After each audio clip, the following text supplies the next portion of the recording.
Glória a Deus. Obrigado, pastor Paulo. Pastor Paulo Pedro é um amigo. E a ligação que eu tenho com ele foi a ligação no Espírito. Você já foi ligado com alguém no Espírito assim? Já foi ligado? Alguém já te ligou no Espírito com outra pessoa? Eu não o conheci, nós tivemos a honra, o prazer de conversar pelo telefone. E naquela nossa conversa, Deus nos ligou no Espírito. É um amigo, é um senhor que até brinco com ele, chama ele às vezes de pai. Ele começa a rir. Eu queria agradecer a Deus pela sua vida, por estar aqui nessa noite no culto da unção. Eu tenho a certeza que, diante do que foi dito aqui pelo pastor Paulo Pedro, para nós é motivo de muita alegria, porque sabemos que o Espírito Santo é que nos convence dos nossos pecados, é aquele que vai mostrar um caminho, é aquele que vai nos dar uma direção, e estar na igreja é o melhor lugar. Foi dito aqui pela minha esposa que os dias são maus, e é a verdade. Nós estamos percebendo que nos últimos dias há uma grande luta, contra aqueles que pregam a genuína palavra do Senhor, aqueles que pregam as verdades que a palavra nos revela, e somos colocados como os errados, e aqueles que são errados, aparentemente estão como certos. Mas a palavra de Deus, ela não falha. E à medida que eu vou falando aqui, Lina, se você puder projetar para mim, eu tenho 3 textos assim da palavra de Deus nessa noite, que eu gosto sempre de apresentar esses textos, para que a gente possa, através desses textos, a gente ir percebendo o que viemos fazer aqui, o que nos motivou a estar aqui, qual é o processo de Deus na nossa vida. Projeta para mim, Liliane, por favor, Eclesiastes capítulo 5, verso de número 1. É só para a gente ir entendendo o que nós precisamos fazer, para que até o Espírito Santo nos convença de algumas coisas, porque estar na igreja é uma coisa maravilhosa. No louvor que nós acabamos de cantar aqui a Deus, eu tenho muita preocupação, e eu até tenho algo para falar para os irmãos aqui em forma de testemunho. Quando eu era criança, lá no estado do Piauí, meu pai, procurando o alimento para os filhos, trabalhou um bom tempo nessa coisa de colher o mel, E uma certa noite ele trouxe um favo de mel, e dentro desse favo veio algumas abelhas ali, e eu era criança, e eu estava deitado numa rede, e essa abelha saiu desse mel, e ela veio em direção ao meu rosto, e acabou entrando nesse ouvido esquerdo. E lá, uma cidade muito pequena, no interior, eles me levaram para a cidade. Minha mãe disse que eu chorava muito, colocava a mão no ouvido, e ela sem saber o que era, mas percebeu que havia um percurso, um caminho feito pela abelha, até chegar, ela passou a mão, percebeu que era mel. E disse, meu Deus, será que entrou uma abelha no ouvido do meu filho? E me levou ao médico lá, um médico da cidade, muito conhecido.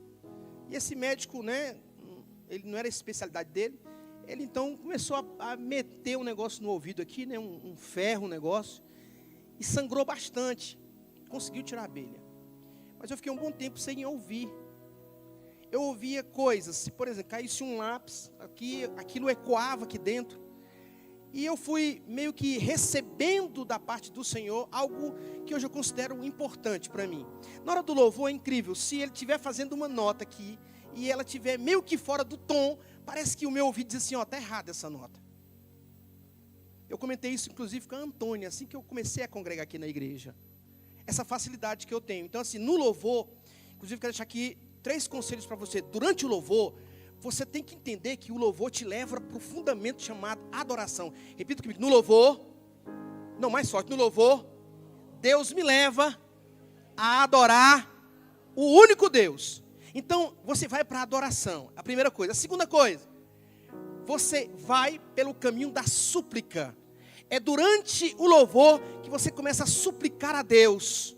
Começa a falar com Ele, você chora, você diz ao Senhor coisas que são tão importantes, que vão fluindo dentro de você, e você vai falando aquilo em forma de oração. Essa súplica na adoração, ela chama a atenção de Deus. Foi o que Ana fez. O que Ana fazia? Ela ia ao templo, então ela somente balbuciava os seus lábios, e o profeta então olhou e disse, essa mulher está errada, ela está bêbada, bebeu alguma coisa forte, mas ela estava ali em súplica ao Senhor, na casa de Deus, pedindo o milagre de ser mãe. E a terceira coisa é que na adoração, na súplica, você entra pelo caminho do agradecimento. É a gratidão. Então durante o louvor, eu adoro a Deus, eu tenho a minha súplica em pedido aqui nessa noite, seja escrito, seja falado, e eu tenho também a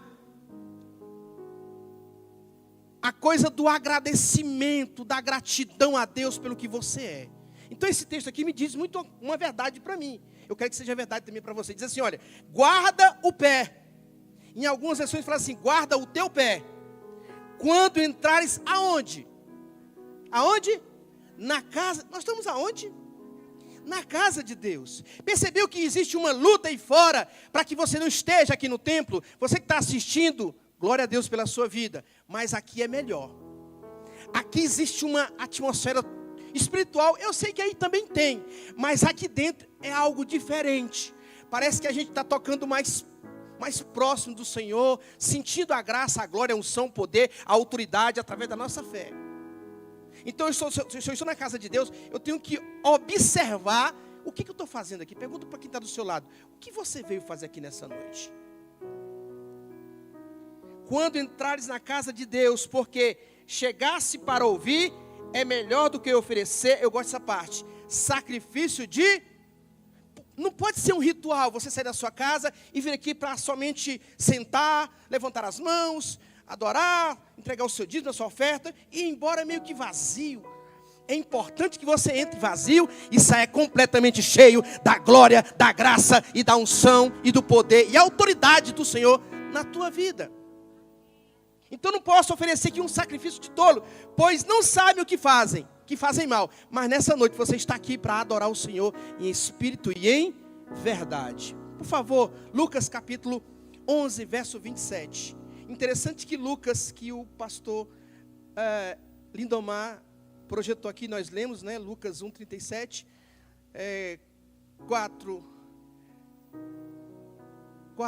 3 mais 7 são 10, mais 1, 11. Então, Lucas 11, verso 27. Me veio isso na cabeça, calculando os números, né? Está escrito outra coisa que eu acho importante.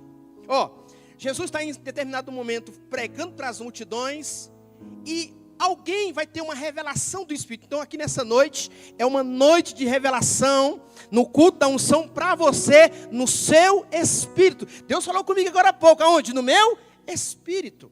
Diz assim, e aconteceu que, dizendo ele estas coisas, uma mulher dentre a multidão, levantando a voz, lhe disse, bem-aventurado o ventre que te trouxe, ou te gerou, né? Em algumas traduções, e aí está escrito peitos, né? Mas alguns dizem os seios que te amamentaste. O que essa mulher entendeu e observou? Ela viu que Jesus era completamente diferente. Nessa noite o culto, ele é da maneira que você quer. Ele vai ser diferente porque é uma entrega sua para com Deus. O 28, ele responde, Jesus responde para ela. Mas ele disse, antes bem-aventurado os que ouve o quê? Não deixe que ninguém aí fora venha tirar de você o que você teve no seu devocional, o que você leu na noite anterior, o que você leu hoje de manhã. Não deixe que ninguém te tire, seja na internet, seja alguém mandando uma mensagem para você. Sabe por quê? Porque o que você leu, o que você foi para o seu secreto, foi a revelação que Deus te deu para aquele momento, para aquele dia, para aquela hora, para que Deus estabeleça na sua vida algo novo. Mas bem-aventurados que ouvem a palavra de Deus. E o segundo conselho de Jesus é o que nós viemos a guardar. Quantos vão guardar essa palavra nessa noite? Se você guardar esses 2 versículos, para mim já está maravilhoso. Deus já vai falar com você. Amém? Posso ouvir um amém? Glória a Deus. Agora isso é meio que uma introdução, mas nós vamos ler um texto nessa noite, lá em Mateus, capítulo de número 7. Foi o que Deus falou comigo. Pastor, Deus fala com a gente? Fala. E por Ele falar conosco, é importante que ao ouvir a voz de Deus, você guarde, para que ninguém te roube essa palavra. Porque 1000 vão cair ao teu lado, 10.000, mas você não vai ser atingido. E falando com o pastor Paulo Pedro, agora há pouco, né? Tive 2 momentos, porque eu fico observando o culto quando eu vim para a igreja, eu fico observando o que Deus está falando conosco. Porque Deus pode falar em uma palavra comigo ou contigo, e aquela palavra mudar a nossa história. mudar a condução da nossa vida a partir de hoje. Deus falou tremendamente comigo aqui agora há pouco sobre esse culto aqui. Sobre nós estarmos na casa de Deus. E eu havia comentado com a minha esposa antes de nós estarmos aqui juntos aqui no culto. E quando eu fui para essa palavra, eu costumo sempre dizer para os irmãos que a Bíblia é cheia de quê? Ela é cheia de conselhos. Provérbios capítulo 11, verso 14. Só esse é o último, tá, Liliane? Provérbios 11, 14. Provérbios. Aqui diz uma coisa importante. Não havendo sábios conselhos. E eu me reporto à figura do pastor Paulo Pedro aqui. É uma pessoa que tem muita experiência na obra de Deus. Sim ou não? Sim ou não? Sim. O pastor Lindomar tem experiência na obra de Deus? Tem. Agora, a experiência que eles tiveram vai determinar se eles vão continuar sendo um referencial para quem deseja adquirir sabedoria. Havendo sábios conselhos, a igreja não pode se esquecer desses homens de Deus que estão aqui, que estão pelejando pelo Evangelho, que estão pelejando pela sã doutrina. Nós temos visto tanta coisa errada no meio do povo de Deus, muita gente sendo enganada, mas te digo nessa noite, você que está aqui, você que está assistindo aí nas redes sociais, saiba, Deus te chamou para um grande projeto e Ele quer realizar isso na sua vida. E é por isso que você estava aqui nessa noite e vai ouvir hoje 5 conselhos para que você tenha uma vida melhor em Cristo Jesus. Amém? Aí diz, não havendo sábios conselhos, o povo cai. Vírgula, mas na multidão de conselhos há segurança. Eu fui criado o meu caráter, eu divido ele em 3 partes. Uma parte que fui criado com meu avô, com a minha mãe e com as minhas tias. Quando eu fui criado com meu avô, ele sempre dizia quando eu era criança, olha, quando vocês estiverem namorando, respeite as filhas alheias. Tenha respeito pela moça, porque um dia você também tem irmã, você tem que respeitar. Então aquilo vai sendo inculcado na nossa cabeça, a gente vai crescendo, a gente vai olhando para uma mulher, como adolescente, entendendo que ela é uma pessoa que merece o nosso respeito. E que nós temos que respeitar. Então eu quero dar nessa noite 3 conselhos baseados nesse texto que nós vamos ler aqui de Mateus capítulo 7, do 21 em diante. Amém? Vamos ler todos juntos? Vamos lá? Está escrito assim, já que projetou aí, né? Nem todo o que me diz Senhor, Senhor, entrará no reino dos céus, mas aquele que faz o quê?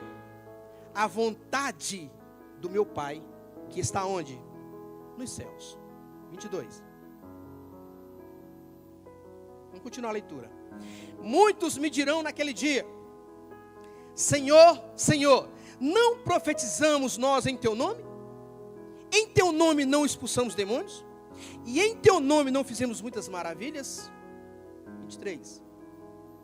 E então lhes direi abertamente, nunca vos conheci.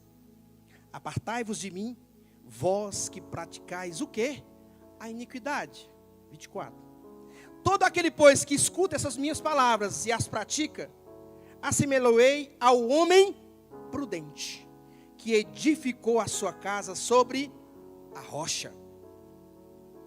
E desceu a chuva, e correram rios, e assopraram ventos, e combateram aquela casa, e não caiu.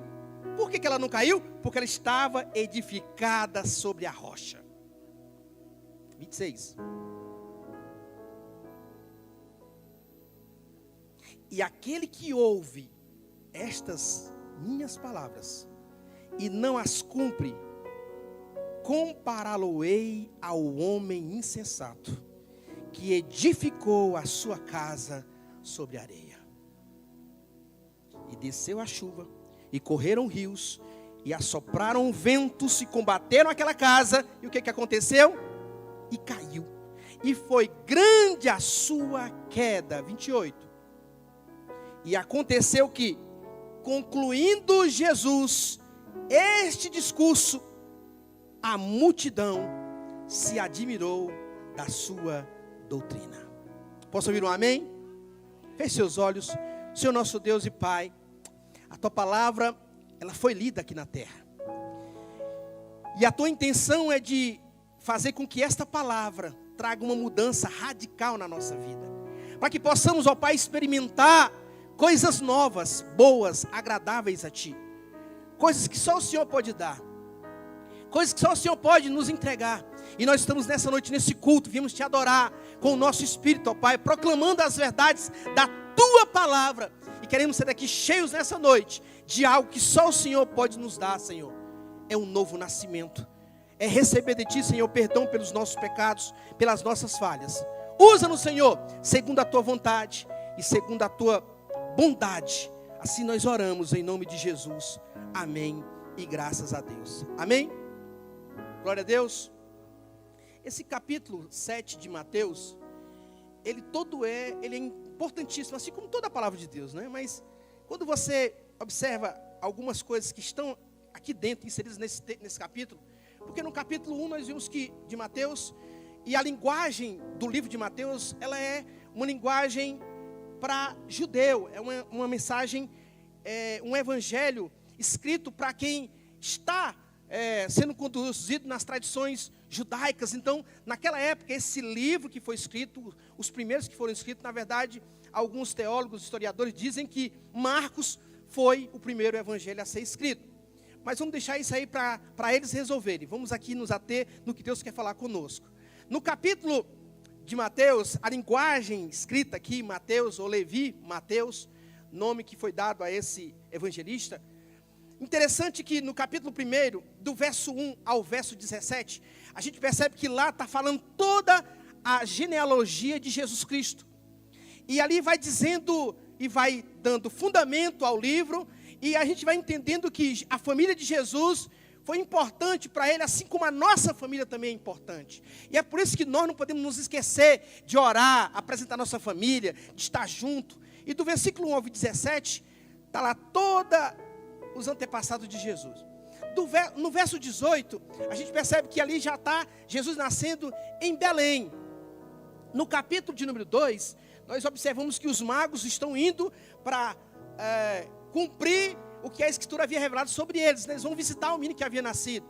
No capítulo 3, aí tem a história do João Batista, que ele se apresenta no deserto, e ele vai dizendo, olha, eu estou aqui preparando o caminho daquele que vai vir após mim. E ele está preparando o caminho, e a pregação dele é completamente diferente. Ou seja, ele não está pregando na cidade, ele está pregando no deserto. E no deserto as pessoas vão lá para ouvir a palavra de Deus. Saiba de uma coisa, quando você sai da sua casa, quando você sai do problema em que você se encontra e vem para a casa de Deus, haverá cura, haverá libertação, haverá transformação de vida para você. No mesmo capítulo 3, tem o batismo de Jesus. Ele é batizado, ele cumpre então as Escrituras. No capítulo de número 4, ele é levado pelo Espírito Santo, né, pelo Espírito, ao deserto para ser tentado. Interessante que no deserto ele é tentado, mesmo sendo filho de Deus, ele é tentado. Ou seja, sabe de uma coisa? Por maior que seja a tentação na sua vida, saiba de uma coisa: o Senhor é contigo por onde quer que você ande. No capítulo 5, então, Jesus está falando de algo que vai mudar a história de toda a humanidade. No capítulo 5, a gente entende que ele tem escrito as bem-aventuranças. E na bem-aventurança, do versículo 3 ao versículo 11, aí tem 7 mais uma, ou seja, são 7 bem-aventuranças mais uma. Você vai ver que vai falar dos mansos, dos que choram, dos misericordiosos. Ele está ensinando o povo que através da conduta, eu vou falar uma coisa para vocês, a conduta do choro diante de Deus não é uma exclamação, mas sabe o que é? São respostas que Deus dá através das suas lágrimas. Aquele momento em que você tem que ser mais nervoso, eu falo assim, peraí, vou te tornar uma pessoa mansa. Porque eu era muito nervoso. Tem alguém nervoso aqui nessa noite? Tem alguém nervoso? Pensa num cara nervoso, era eu. Então, o que eu mais pedi ao Senhor era, Senhor, me faz uma pessoa mais tranquila. Porque onde tinha uma briga, eu estava no meio. A gente nascido no Piauí, a gente foi criado no meio de muita violência. Não nasci num lar evangélico, né? Então a gente é criado muito essa coisa de violência, andar com faca, né? Criança pegava uma faca de mesa, ia lá para o rio e ficava num lajedo assim, fazendo uma faca. E era um orgulho pegar aquela faca com um pedacinho de madeira assim, colocar aqui na cintura e andar com a faca, para dizer que era, né, estava armado. Então, em todo o processo de libertação daquilo que você era, tem que ter um desejo genuíno dentro de você, para que as coisas aconteçam. Deus só vai fazer algo em mim, em você, se você assim der lugar. Ora, mas vem um rapaz aqui na frente, aqui eu conheço, ele está por aí. Aí eu falei para ele, hoje Deus está te chamando para uma mudança. Quantos testemunhos a gente ouve por aí, que alguém vem no culto, de tanto estar brincando com Deus, de tanto estar fazendo as coisas de Deus relaxadamente, Deus fala, cuidado, fazer a obra de Deus não é brincadeira, caminhar com Cristo é algo sério. E as pessoas vão levando a vida como elas querem, e aí às vezes acontece uma tragédia. Então eu quero dar aqui, diante dessa introdução, quero te dar o primeiro conselho, anote aí. Escreva, eu preciso viver os sonhos de Deus. Jeremias 29:11. Quantos querem viver os sonhos de Deus? Gente, Deus tem tanta coisa para nos dar, mas a gente tem medo até de receber. Capítulo 7, aqui no verso 7, vai dizer que a gente tem que pedir. Colocou aí? Está escrito, olha, porque eu bem sei os pensamentos que tenho a vosso. Que pensamentos são esses? Que é o próprio Senhor que está dizendo, olha, eu tenho um pensamento ao seu respeito. Chiquinha, a mulher da venda do melhor bolo aí da porta da igreja, Deus tem um pensamento ao seu respeito. Agora, que pensamento é esse? Eu tenho que entender isso. Agora, como é que eu vou saber se esse sonho é de Deus para a minha vida? Primeira coisa, eu preciso edificar a minha vida e ter uma aproximação com Deus diária, para entender que essa é a vontade de Deus. Não pode precisar mais de profeta, sabe? Você sair correndo de um lado para o outro, atrás de um profeta. Quando você entender os sonhos de Deus, sabe de uma coisa? Você vai se aproximando dele, e ele vai te revelando o que ele quer na sua vida, o que ele quer fazer através de você, aonde ele quer te levar, aonde ele quer te conduzir. Olha para mim, eu não queria ser pastor, eu me achava muito incapaz. E eu tinha um profundo respeito, como sempre tive, pelas coisas de Deus. Para mim, estar na escola dominical e ser um professor, para mim estava bom demais. Mas Deus vai enxergando o nosso coração. Ele vai vendo o que tem aqui dentro. Ele vai percebendo que qualidades são essas que vão agradando Ele. Eu sempre fui uma pessoa que gostei muito de dividir o que eu tenho. Foi interessante, anteontem eu estava comendo um pão de queijo tão gostoso e um outro na mão. Sabe aquele pão de queijo mineiro? Estou comendo um pão de queijo, segurando outro assim, na alegria, irmãozinho, ali da padaria. De repente passou um rapaz assim, aí eu, paga um negócio para mim. Aí eu falei, meu filho, eu estou sem dinheiro aqui, você aceita o pão de queijo? Pão de queijo gostoso. Aí ele pegou o pão, aceito. Eu falei, rapaz, devia dizer que não, que estava tão gostoso esse pão de queijo. Mas foi lido aqui agora, melhor coisa é dar do que receber. Atos capítulo 20, verso 35. Então eu preciso viver os sonhos de Deus. Eu preciso viver os sonhos de Deus, gente. Às vezes nós estamos achando que está muito longe, está longe não, está perto. Alguém que quer casar, não pode faltar culto. Quem quer casar não pode faltar culto. Quem quer arrumar uma mulher de Deus tem que estar na igreja, ela vai estar na igreja. A mulher de Deus está lá orando de joelho. Se eu tenho para a tua casa, se arruma, se perfuma, arruma o cabelo, né? Se prepara legal, vem para a igreja. Aí ela vem para a igreja, chega aqui, o rapaz não está. Perdeu a bênção. Ou quando não, o rapaz vem para a igreja, se arruma, coloca um perfume, né? Fica bem arrumadinho, vem para a igreja. Hoje minha varoa está lá e vem para a igreja. Chega aqui, aquela que seria a escolhida dele, ficou em casa assistindo Big Brother. Perdeu o homem de Deus. Segundo conselho. Aleluia. Vou pegar aqui. Anote aí. Já que eu preciso ver os sonhos de Deus, eu preciso me render aos seus propósitos. O que acontece quando eu me rendo? Quando eu me rendo, o Espírito Santo me pega e me leva de volta à presença de Deus. Eu preciso me render diante de Deus. Agora, render não é só se ajoelhar. Render-se é uma entrega tão real, que quando você se lança em Deus, o sentimento que você tem dentro de você para com Deus, é de ficar ali e não sair mais dali. Porque existem vários tipos de oração, o Rony pode pregar sobre isso, mas existe uma oração que é chamada oração de guerra. É uma oração que você entra nela e você não tem vontade mais de sair. Sabe por quê? Porque aquela oração vai destravar no reino espiritual algo grandioso em todas as áreas da sua vida. Então eu preciso me render. Quando eu me rendo, o Espírito Santo me leva de volta à presença de Deus. A ideia que se tem, como diz meu pastor Paulo, a ideia que se tem, né, é que saiu de uma vez. Não, é que naquele momento Deus está te chamando para algo no particular.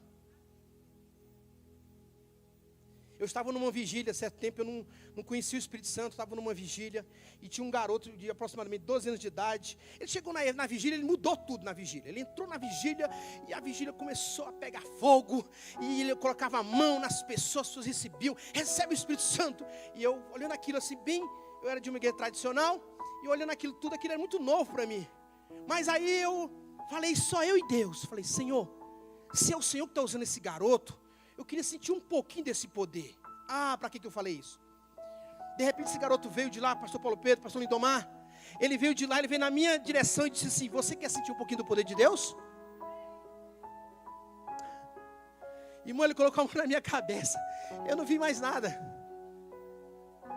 Aquele movimento foi tão intenso naquela noite, que eu virei à noite, a minha mãe estava nessa vigília, eu estava com camisa jeans, uma jaqueta jeans, ela me segurava assim, e ela disse que eu fiz a mesma coisa que ele fazia, eu estava fazendo também, colocando a mão nas pessoas, e ela recebendo o poder de Deus.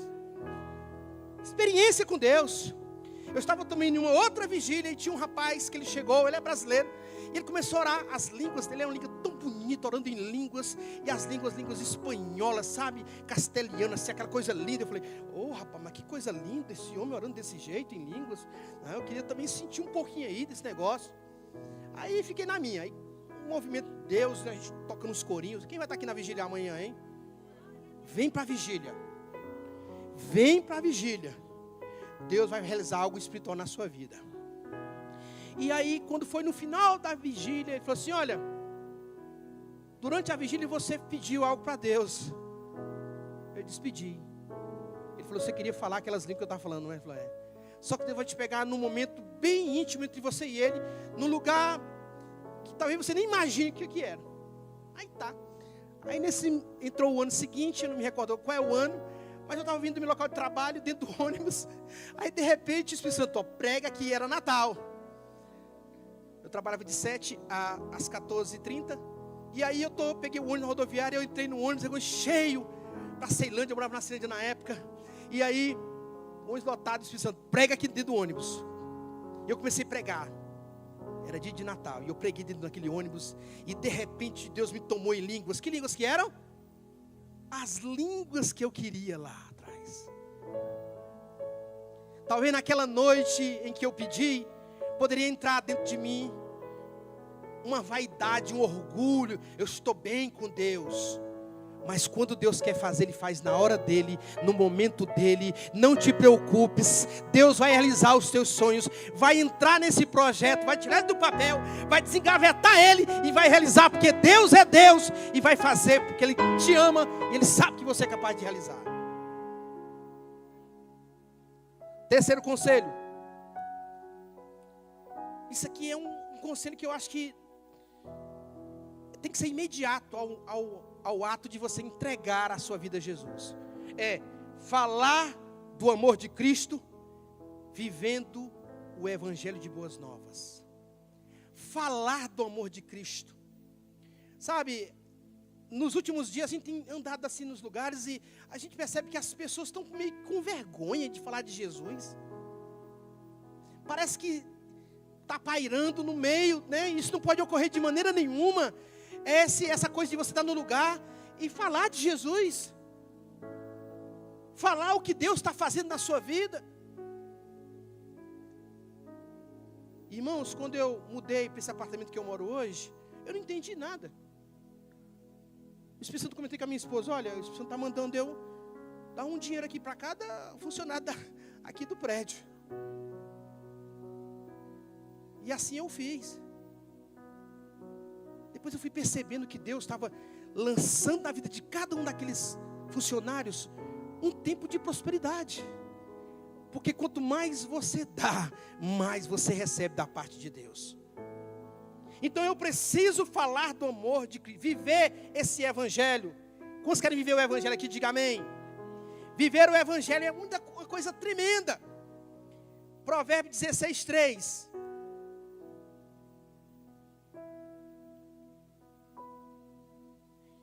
Está escrito assim: confia no Senhor as tuas obras, e os teus pensamentos serão estabelecidos. Vou colocar isso como forma de enfatizar isso como uma obrigação de pregar o evangelho. Antes de eu casar, eu falava assim, poxa, eu queria tanto casar com uma mulher que gostasse de ir em cemitério, para velório, essas coisas, que eu gosto de ir. Porque de repente eu estou ali no velório, aí a voz de Deus fala assim comigo, coloca a mão que eu vou ressuscitar. E aí? Experiências, quem quer viver experiências com Deus aqui, irmão? Experiências extraordinárias, experiências que vão nos abalar. Aí está dizendo que, confia ao Senhor as tuas obras, os teus pensamentos, e teus pensamentos serão estabelecidos. É tempo do povo de Deus ter mais audácia. Posso ouvir um amém? Falar do amor de Cristo, viver as boas novas do evangelho. Quarto conselho, eu preciso ser uma testemunha da graça de Deus. Aí eu gosto de testemunhar. Eu gosto de falar o que Deus fez na minha vida. Porque às vezes alguém quer matar a tua história. Durante 10 anos eu fui missionário lá no estado, o estado mais pobre do Brasil. Chamava Vale de Jequitinhonha. Pregar o evangelho lá não é fácil, porque não tem carro. O carro vai até uma certa distância, depois tem que ir a pé. Ora, mas essa história é minha. Eu vivi isso. Eu estava lá. E por eu estar lá, é um testemunho na minha vida. E o inimigo não pode, de maneira nenhuma, apagar a tua história. Testemunhe, fale do amor de Cristo, fale da graça de Deus, o que Ele fez na sua vida, o que Ele fez com você, o que Ele fez com você dentro da sua família, o que Ele fez com você no seu local de trabalho, o que Ele fez com você, por onde você anda, você está levando, deixando um rastro, não de destruição, mas um rastro de amor, de alegria e de amor ao próximo. É a sua história, é você fazendo a sua história. Testemunho do que Deus fez na sua vida. Não estou falando aqui que eu era nervoso. Hoje eu estou mais tranquilo. Mas eu tive que pedir a Deus. Então, Senhor, me dá calma, me dá paciência. E quando eu pedia calma e paciência, é que vinha mais problema. Nossa, mas como vinha problema? Eu orando a Deus, pedindo a Deus, saindo do culto, e indo para casa. E eu estou na minha mão, normal, de repente um cara de bicicleta e pão no carro. O cara sai armado do carro e eu vou em cima dele. Aí, calma. Peça perdão. Mesmo estando certo, peça perdão. E outra, vá na casa dele amanhã e mande arrumar a bicicleta dele. Aí houve um tumulto assim, eu fiquei na minha, fiquei até, meu Deus, não podia ter. Mas é o velho homem. Tem que cada dia pegar esse velho eu e colocar ele, sabe, no devido lugar. Ou seja, se há uma luta e a carne está ganhando terreno, é porque eu preciso ir para o Espírito. Eu preciso voltar para o Espírito. Gálatas capítulo 5. Eu preciso voltar para o Espírito. Eu tenho que voltar para o Espírito.